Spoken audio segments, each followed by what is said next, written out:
everyone, and welcome to the Changemakers podcast, where we chat with interesting and engaging individuals here and far about change, making change, living change in their own lives, how they've experienced unimaginable change, and innovative ways people uplift the lives of others.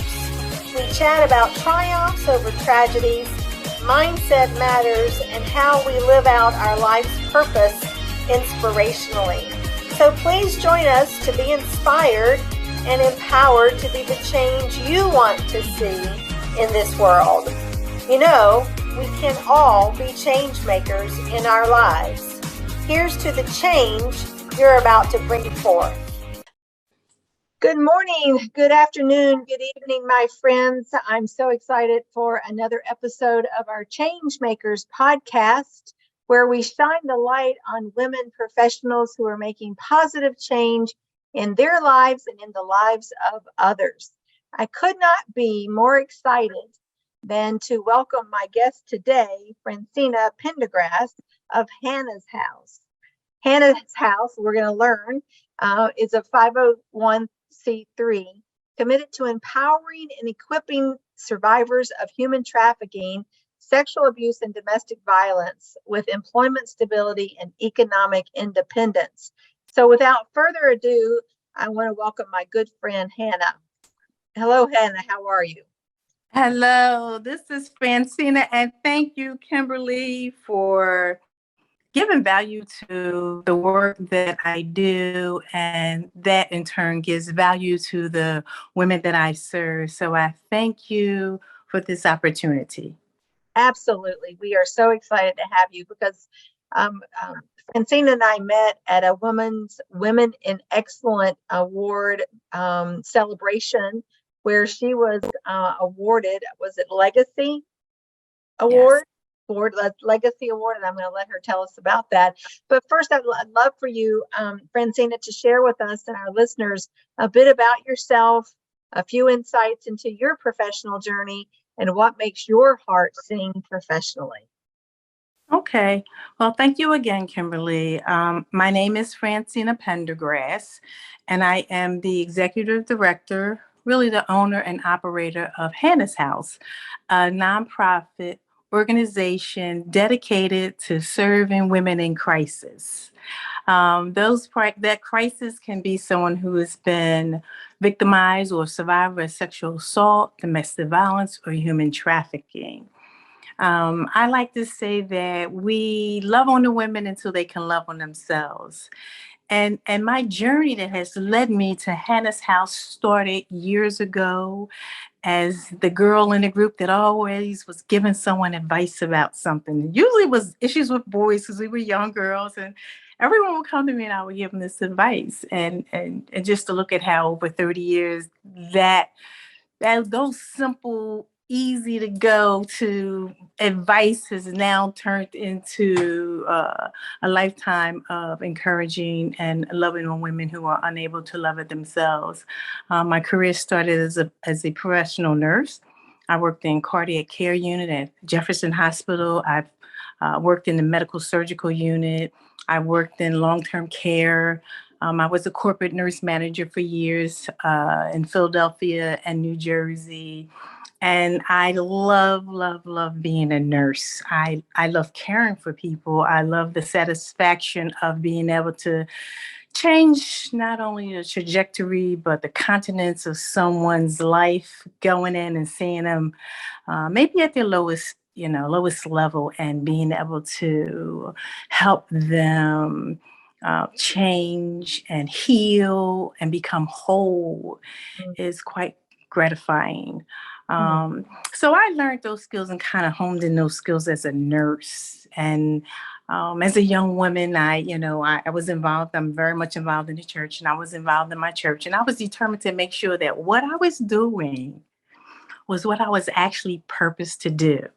Okay, so I wanted to know, what is my purpose? Why am I here?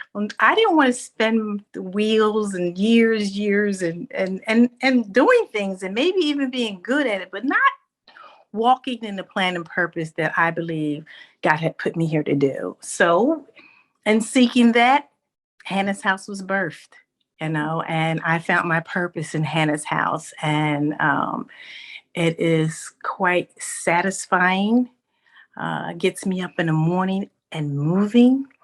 And I am blessed to have the opportunity to positively impact the lives of women who are in crisis and need some assistance. So I mean, it's an honor for me that, this is what I'm supposed to be doing. Um, and when you do what you're supposed to be doing, you do it because of satisfaction that's not monetary, right? It's something else that you get. You get joy and you get peace and you give out love and you get back love because you know that you are making a positive impact in the lives of women who may not have had what you had or had the opportunity to be around positive women wanting to empower them. So I'm really happy today in my life to say that this is what I am supposed to be doing, and this is what I'm actually doing. I'm walking in the plan and purpose for my life. Wow, that is so powerful. I've just got goosebumps over here. Because how blessed to not only know your purpose, but then to walk in your purpose. And be that of a change maker and a caretaker, and doing God's work. I mean, it's such a divine calling. And then knowing, I'm sure, and we're going to get into, how you see the living proof of your purpose being realized. Yes. So tell us a little bit about the name. Where did Hannah's House name come from? I'm curious. That is a frequent question that people ask me, Kimberly. Where'd you get the name from? Well, in prayer, I believe, and I know without a shadow of doubt that I was told that I was going to open up this house, and the name of the house was going to be Hannah's House. And on reading in the Bible, Hannah was a woman who wanted a child, right? She couldn't give birth. She had a husband who can give her everything, but she couldn't have a child. And she prayed to God and she said, if you give me this, right, I'll give it back to you. I'll give you this child back and you can do whatever you need, whatever that child is purposed to do. I'm going to give it back to you, but just give it to me. And that's what God did. God gave her a son. She gave the son back to the Lord and the Lord blessed that son. So when those women come through the doors of Hannah's house, I am so perfectly clear on the fact that God has sent them there, right? And he's going to allow me and my staff to give them what he needs them to have. And when they leave those doors, even when they're there, they're not me. Anything that happens to them, that we're trusting God to bless them, to equip them, to give them what they need. And that's where Hannah's house comes from. I know this house is not mine. Nothing in Hannah's house is mine.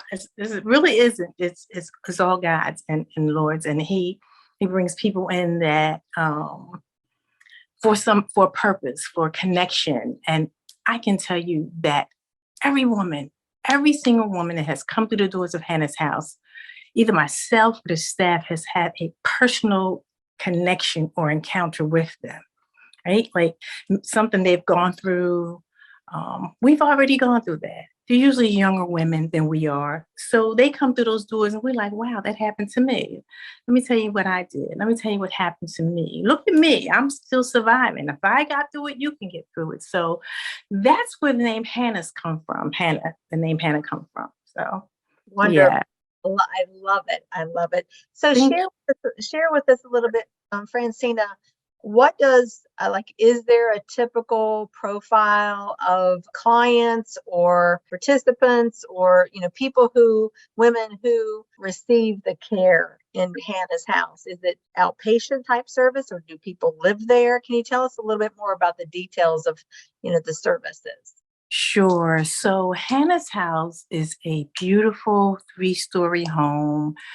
It's very warm and loving. It's beautiful outside and inside. When the ladies come in, they can just feel something different. And what they feel is peace, because it's a very peaceful place. And the women that come in, some of them have just been maybe rescued off the streets, right? Have been living, have been trafficked for some time, or trying to escape, and may have gone to the hospital or reported to an outreach worker who then can refer that person to Hannah's house. So the women that come in, I can tell you in one word to describe them, is broken. Okay. We're all broken. They're broken. And what I say to staff about the women that come through the door, that they all come through the door with luggage, right? Some have small carry-on bags, and some have luggage that they have to check in, but they all have luggage. And in that luggage are all the problems and concerns and hurts and disappointments that they've gone through their life. So they come in bringing this luggage, right? And I tell the staff, we have luggage too, but we have to leave ours at the door. We can't bring ours in, right? So they come in with this luggage, and then they begin to unpack their luggage. Now, our responsibility as staff, and mine as the executive director, is to make sure that as that luggage of maybe childhood molestation, maybe domestic violence, abandonment, hurt, disappointment, as that is being unpacked there, we are here to help and assist them cope with whatever it is they're dealing with on that day. And I gotta tell you, love covers a lot of things. And when we demonstrate to the women that we get it, we may not have gone through that. I may not have someone else, but we understand. And it's okay that you're not having a great day today. I say we're very patient, because as the luggage is unpacked, and the issues come out, the problems, the concerns, we're there to help them get through that and to deal with that. We are also blessed to collaborate with an organization that provides trauma-informed counseling. We have a third floor suite for women who are not really ready yet to mix with the other 9 that are there. It's a separate area for those women for counseling. We are very specific and intentional on what we provide to the ladies. And because we are small, we're very intimate. So we become family and community. Right? We eat together. We have Sunday meals. We play games together. We have workshops together. So they get to know each other, and it really helps the ladies as they go through the healing process. And it is a process. It really is a process. So, the women are broken. That's how I can describe them. They're broken. They need to be loved on. They need to be understood. They need patience. I have learned patience there at Hannah's house. I have learned from the women, that you have to look beyond the behavior, right? Why is she acting like that today? Well, and I say to staff, we don't know what she's gone through. So we'll bring her in and we'll talk and we'll figure it out. That's what we help them do. We help them figure it out, and give them the opportunity to pivot away from that and to gear themselves towards something that's going to be positive and productive for them, so that they can be productive members of the society and community. So that is what it looks like when you come through Hannah's house. Oh, that's so wonderful. One of the things that among the many that I'm thinking as you're sharing this is, how do you refer to the women who are recipients of your services? What do we like? Are they residents or clients? Correct. They're interchangeably, but they live there, so they they reside there. Sure. Yeah. So your residents, is the ripple effect. I'm curious about the ripple effect of women who may have been residents at one time and now have healed themselves or are on the path to healing, and they may have moved out or moved on, and then there's others who come. Is there, I guess I'd be curious about the community that Hannah's house represents of past and present residents, and how I'm sure you've embodied and encouraged that. I'm just curious what that looks like. Oh, absolutely. So I didn't work this weekend, but I received two text messages from the staff that two of the ladies that were there called to speak to me, and one left a message.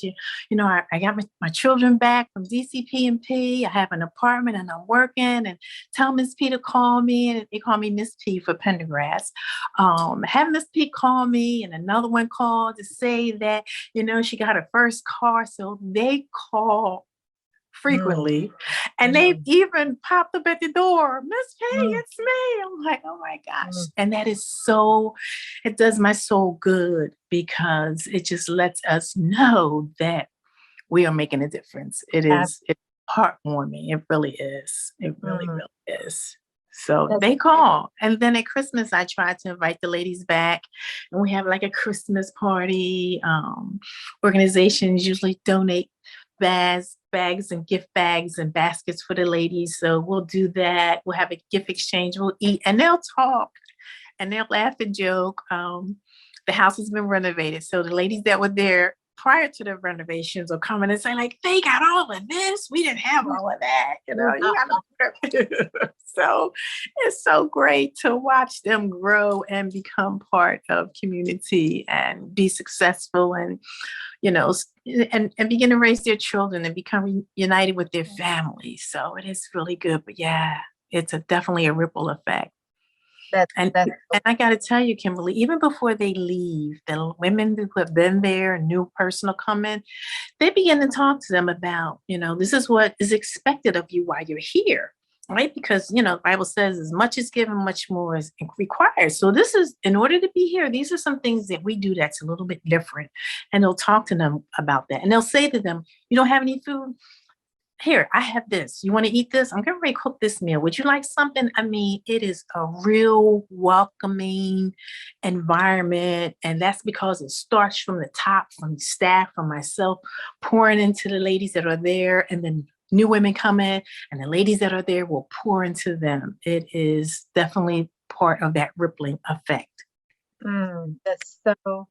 It's just such a divine mission and transformational power that is evident, that is there, that it obviously starts with you and then to your team and then down to your clients and residents. And so I'm curious, I'm sure that there are tentacles that reach out to the community because none of us are an island. Can you share a little bit about, metaphorically, where Hannah's house is located and how it impacts the community, and how the impact in that community helps and supports Hannah's house? So I can tell you this, that the community that sends referrals, and we are in Gloucester County, and we serve women in Gloucester County and Camden County. And when a referral's coming in, this is what it sounds like. It'll Miss P, this is so and so, and I have a young lady here that I think will be fantastic.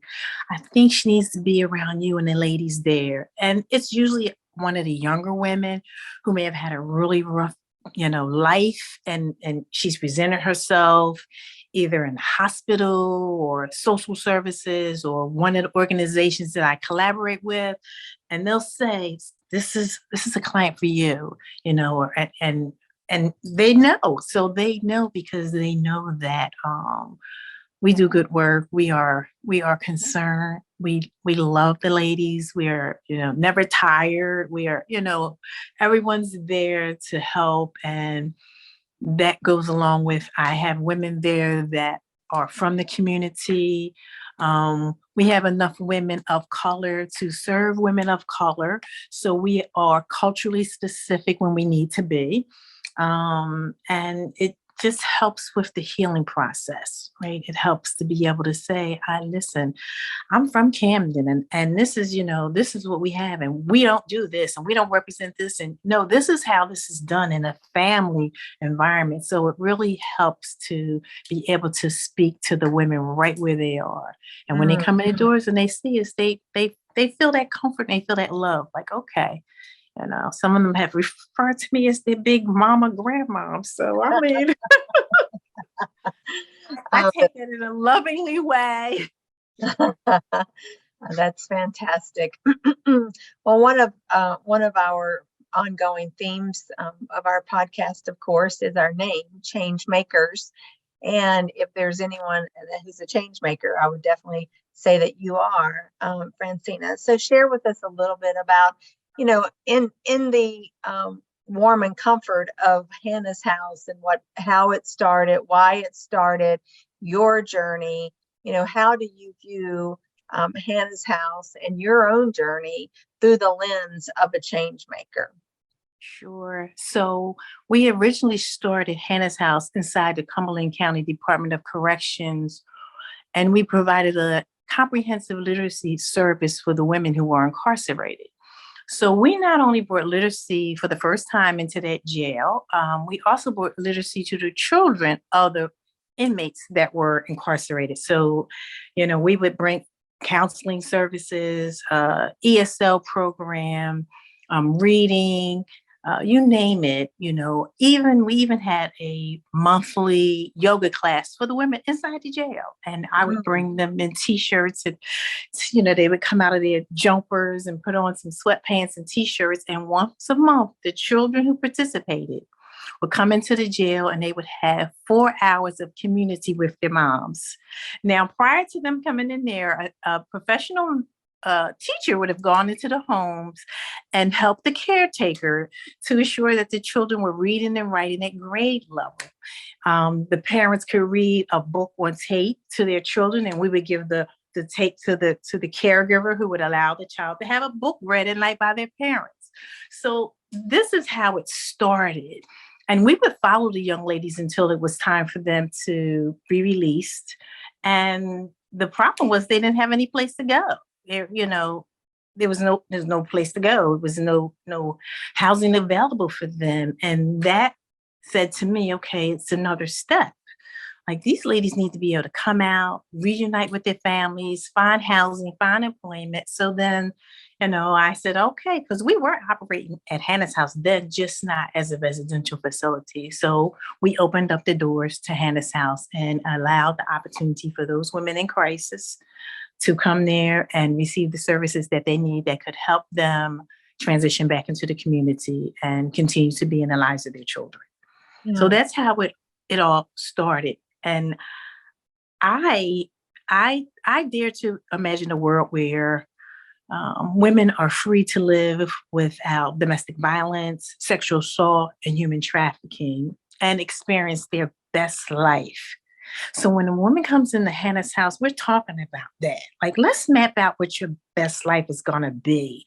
Vision boards. We had a big workshop on yesterday, as a matter of fact, on vision boards. And they wrote their visions out. We talked about them. Their big boards are in their bedrooms now. So in the morning, when they get up, they see their vision.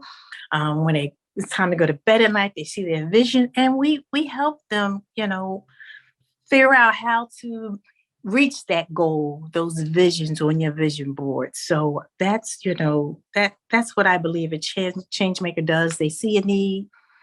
They are brave enough, right? Brave enough, because sometimes you have to quit your job. You have to go against the odds. You have to, not listen to all those no's. No, you can't do this. No, you can't. And you have to be brave enough to say, well, I think I can, and I'm going to do that. So you have to do that. And you have to sacrifice. Sometimes it's self-sacrificing to help someone else. So you have to be very selfless.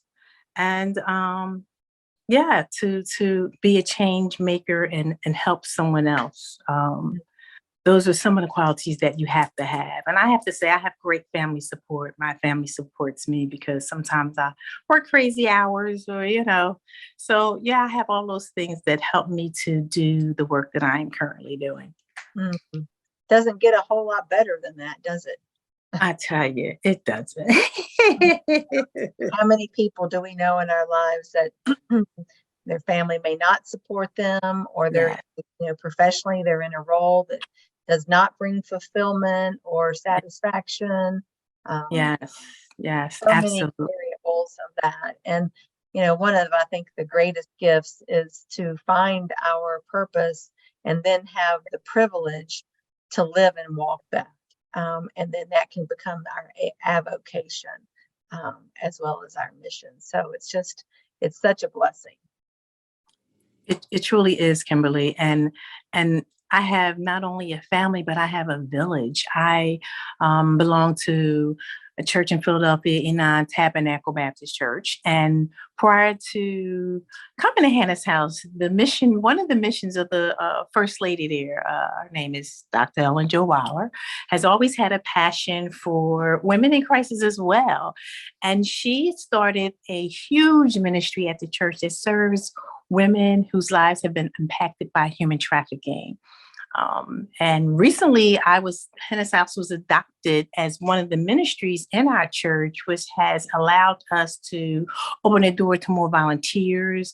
They have provided monetary support and just the support of knowing that, my family is now like my village, and they support the women who are at Hannah's House as well. So it really helps tremendously to know that even when I'm tired, I have people that'll come in and help me, that are pushing me, that are encouraging me to continue what I'm doing. So yeah, it's great. It really is great. That support is just invaluable. Yes. So let's talk a few minutes about the path that you've had, and and how you have connected all the dots from your early years as a nurse, who I think are some of God's best people, embodying the selfless caring and nurturing of others when they can be at their most vulnerable and needy. My mom was a nurse for 55 years, so I grew up alongside that and have great admiration for that professional path. But if you could give your younger self one piece of advice, I'm just curious what that would be. So I would tell younger Francina to not be afraid. Right. I would tell her to, we have an acronym for FEAR, FEAR, false evidence appearing real. And I would tell her to not respond to the fear in her life, but pursue and press on, because when you're walking in the plan and the purpose for your life, doors that are supposed to open will open. And the doors are supposed to close, then they'll close, and I truly believe that. And I also believe, Kimberly, that the pain and the suffering and heartaches and disappointments that I have also endured, I'm now allowed to, with Hannah's House, or through Hannah's House, minister and love on the women that only someone who has already gone through that can give them, right? I buried my son at a very young age, and it was very, very hard for my husband and I to go through that. But I cannot tell you the number of women who have come through Hannah's House that are still dealing with the loss of a mom or a dad or a child, or, grief, period.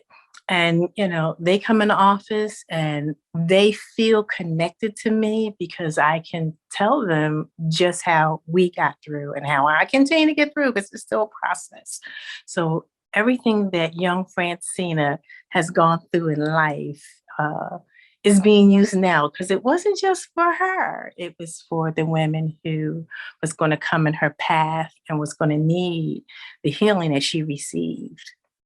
I love that story. First of all, I'm so sorry for the loss of your son. I cannot imagine the grief and the sense of loss that must bring to you and your family. But at the same time, I'm of the mind is everything can be turned into a gift and opportunity. And is from the stories that you've shared with us today, it sounds like you have channeled that grief and that loss to be a blessing of words of wisdom and comfort to those around you who maybe have experienced that similarly.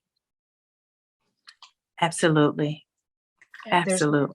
There usually is no wastage if we just pay attention and look at what's going on in our lives. That's what I have seen over time. Nothing is wasted. Yeah, Nothing is wasted, right? Really, I mean, when you adopt that perspective that nothing in our lives, good, bad, indifferent, however we may perceive it, but there's nothing wasted. That it sometimes can help um, act as shock absorbers for the things that we're may question. Why did this happen to me, or why am I going through this? That it's all there for a reason, right? It's all there for a reason. Yes. So, well, Francina, this has just been an absolutely uplifting and inspiring conversation with you today. I'm so grateful that we have connected, and I'm so in awe of what you're doing and sharing your professional path and the lives that you have a hand in transforming and lifting up, and that and inspiring is so important in our society today. There's so many who suffer that they have that respite in Hannah's house. And so I just want to give you tremendous applause and kudos for the path that you're following. And I understand the blessings that you are passing along to others. But I wanted to give you an opportunity for our listeners to connect with you. So if you would share, what is the best way that our listeners can connect and, reach out to you? So we have a website. The website is www.hannahs, that's HANNAHS, house, HOUSENJ.org. And you can find out about myself and my fabulous board of directors who help me to do a lot of the things that we're doing. I am on Facebook, Francina Pendergrass. Hannah's House NJ we also have a Facebook page. And I'm working on Instagram, and I am on LinkedIn though, and it's Francina Pendergrass. So those are the venues, and I have a phone number. It's 856. Our phone number is 856-442-0190.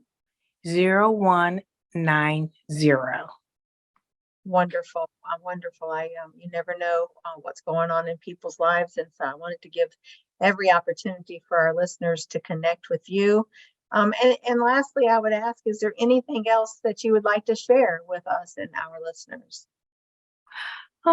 Just that it's real important that I think it's very important that we as women, as people, reach back and help someone else, and volunteering, maybe monetary contributions. I mean, whatever we can do, I believe that we all are here to do that, right? And you may not know exactly what your plan and purpose is or who you should be helping, but if you run across or you see someone in need, if you can meet that need, then there it is. And then that's how you can start being a change maker and walking in the plan and purpose that God has purpose for you.